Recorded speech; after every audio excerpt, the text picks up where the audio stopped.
আমার নবীজি হযরতে ফাতেমার বাড়িতে গেলেন। নবীজি আমার লক্ষ্য করে দেখলেন ফাতেমার হাতের তালুর মধ্যে ফোসকা পড়ে গেছে। নবীজি ডাকদা বললেন, ফাতেমা রে, তোমার হাতের মধ্যে ফোসকা কেন? হযরতে ফাতেমা ডাকদা বলল, আব্বা, এমন একজন লোকের সঙ্গে, এমন একজন ব্যক্তির সঙ্গে আমারে বিয়ে দিয়েছেন। ঘর নাই, বাড়ি নাই, টাকা নাই, পয়সা নাই, ক্ষমতা নাই, কিছুই নাই। ইয়া রাসূলুল্লাহ, ইয়া হাবিবাল্লাহ, আব্বা, একটা গোলাম কিনতে পারে না, একটা চাকর রাখতে পারে না, জাতা দিয়ে গম পিষতে পিষতে আমার হাতের এই অবস্থা হয়েছে। ইয়া রাসূলুল্লাহ, ইয়া হাবিবাল্লাহ, আমার জন্য আপনি একটা চাকরের ব্যবস্থা করে দেন। নবীজি আমার ডাকদা বললেন, ফাতেমা রে, শোনো, আমি যদি তোমারে এর চাইতে উত্তম কোন বস্তু, উত্তম কোন জিনিস তোমাকে দান করি, তাহলে কি তুমি গ্রহণ করবা? হযরতে ফাতেমা মনে মনে চিন্তা করলেন, আমার আব্বা মনে হয় আমারে ঘর বানায় দিবে, আমারে জমি জিরাত কিনে দিবে, আমারে টাকা পয়সা দিবে, সম্পদ দিয়ে দিবে।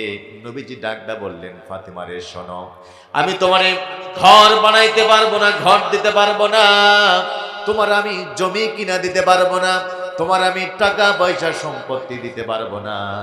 তবে তোমারে আমি এমন কিছু দোয়া শিক্ষা দিয়ে দিব, এই দোয়া যদি তুমি তেলাওয়াত করতে পারো, আর যদি কিয়ামত পর্যন্ত আমার উম্মতেরা, আমার আল্লাহর কোন বান্দা বান্দি যদি এই দোয়া তেলাওয়াত করতে পারে, আমি নবী বললাম, আল্লাহ রাব্বুল আলামিন তাদের কোনো অভাব রাখবেন না।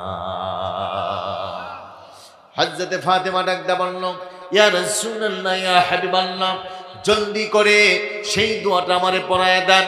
নবীজি আমার ডাকদা বললেন, ফাতেমা রে, শোনো, আল্লাহর কোন গোলাম যদি প্রত্যেকটা নামাজের শেষে 33 বার সুবহানাল্লাহ বলতে পারে, 33 বার আলহামদুলিল্লাহ বলতে পারে, 33 বার আল্লাহু আকবার বলতে পারে, আর সূরা সূরার 30 নম্বর আয়াতে কারিমা, আল্লাহু লাতীফুম বিইবাদিহি ইয়ারযুকু মান ইয়াশাউ ওয়া হুয়াল কবিয়্যুল আজিজ, এই দোয়া যদি আল্লাহর কোনো বান্দা বান্দি এই দোয়া যদি প্রত্যেক নামাজের শেষে বলতে পারে, আল্লাহ রাব্বুল আলামিন তার সমস্ত অভাবগুলিকে দূর করে দিবে।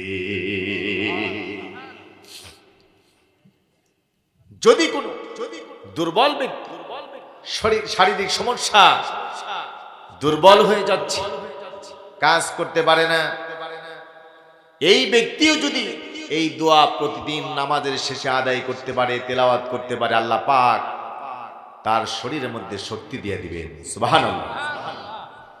তাইলে শুধু নামাজ কালাম বাদ দিয়ে শুধু দোয়াই বলবো নাকি? তাহলে আগে নামাজ পড়ার দরকার আছে না নাই?